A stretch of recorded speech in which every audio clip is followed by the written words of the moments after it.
श्रीमद् भगवत गीता अध्याय 16 देवासुर संपद विभाग योग। श्री भगवान बोले, भय का सर्वथा अभाव, अंतकरण की पूर्ण निर्मलता, तत्व ज्ञान के लिए ध्यान योग में निरंतर दृढ़ स्थिति और सात्विक दान, इंद्रियों का दमन, भगवान देवता और गुरुजनों की पूजा तथा अग्निहोत्र आदि उत्तम कर्मों का आचरण और वेद सहस्त्रों का पठन पाठन तथा भगवान के नाम और गुणों का कीर्तन, स्वधर्म पालन के लिए कष्ट सहन और शरीर तथा इंद्रियों के सहित अंतःकरण की सरलता, मन वाणी और शरीर में किसी प्रकार भी किसी को कष्ट न देना, यथार्थ और प्रिय भाषण, अपना अपकार करने वाले पर भी क्रोध का न होना, कर्मों में कर्तापन के अभिमान का त्याग, अंतकरण की अपरति अर्थात चित्त की चंचलता का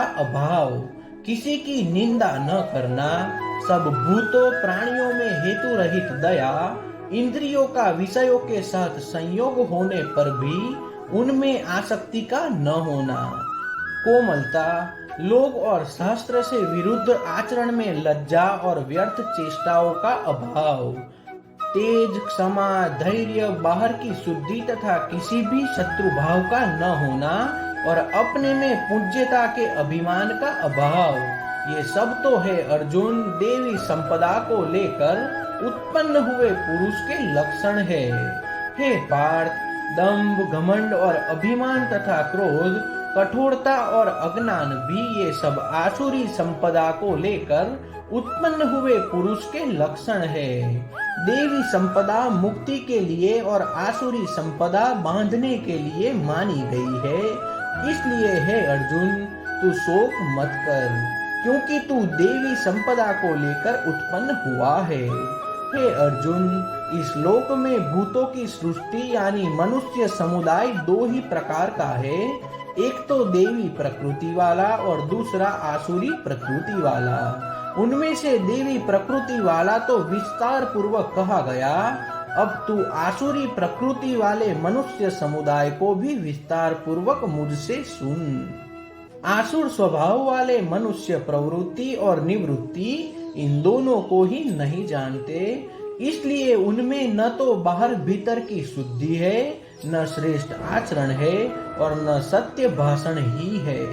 वे आसुरी प्रकृति वाले मनुष्य कहा करते हैं कि जगत आश्रय रहित, सर्वथा असत्य और बिना ईश्वर के अपने आप केवल स्त्री पुरुष के संयोग से उत्पन्न है, अतएव केवल काम ही इसका कारण है, इसके सिवा और क्या है।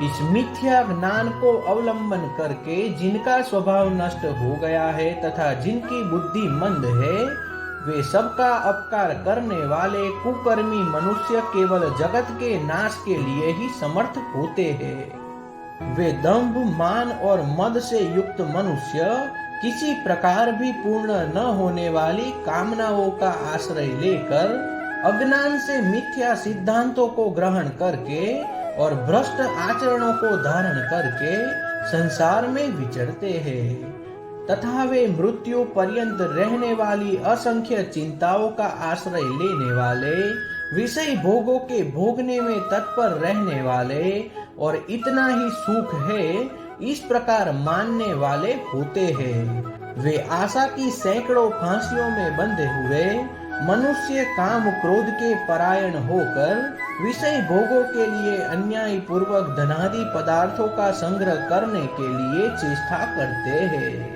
वे सोचा करते हैं कि मैंने आज यह प्राप्त कर लिया है और अब इस मनोरथ को प्राप्त कर लूंगा, मेरे पास यह इतना धन है और फिर भी यह हो जाएगा। वह शत्रु मेरे द्वारा मारा गया और उन दूसरे शत्रुओं को भी मैं मार डालूंगा। मैं ईश्वर हूँ, ऐश्वर्य को भोगने वाला हूँ, मैं सब सिद्धियों से युक्त हूँ और बलवान तथा सुखी हूँ। मैं बड़ा धनी और बड़े कुटुंब वाला हूँ, मेरे समान दूसरा कौन है। मैं यज्ञ करूँगा, दान दूंगा और आमोद प्रमोद करूँगा।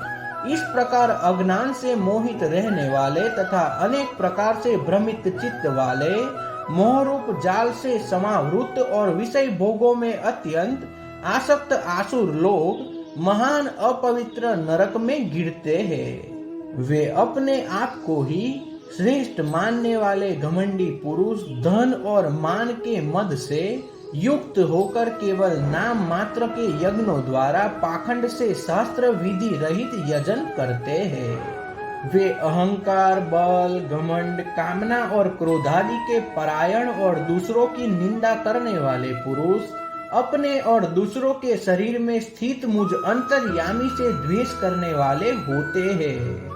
उन द्वेष करने वाले पापाचारी और कुकर्मी नराधमों को मैं संसार में बार बार आसुरी योनियों में डालता हूँ। हे अर्जुन, वे मुठ मुझको न प्राप्त होकर ही जन्म जन्म में आसुरी योनि को प्राप्त होते हैं, फिर उससे भी अति नीच गति को प्राप्त होते हैं, अर्थात घोर नरकों में पड़ते हैं। काम, क्रोध तथा लोभ ये तीनों प्रकार के नरक के द्वारा आत्मा का नाश करने वाले अर्थात उसको अधोगति में ले जाने वाले हैं, इसलिए तीनों का त्याग कर देना चाहिए।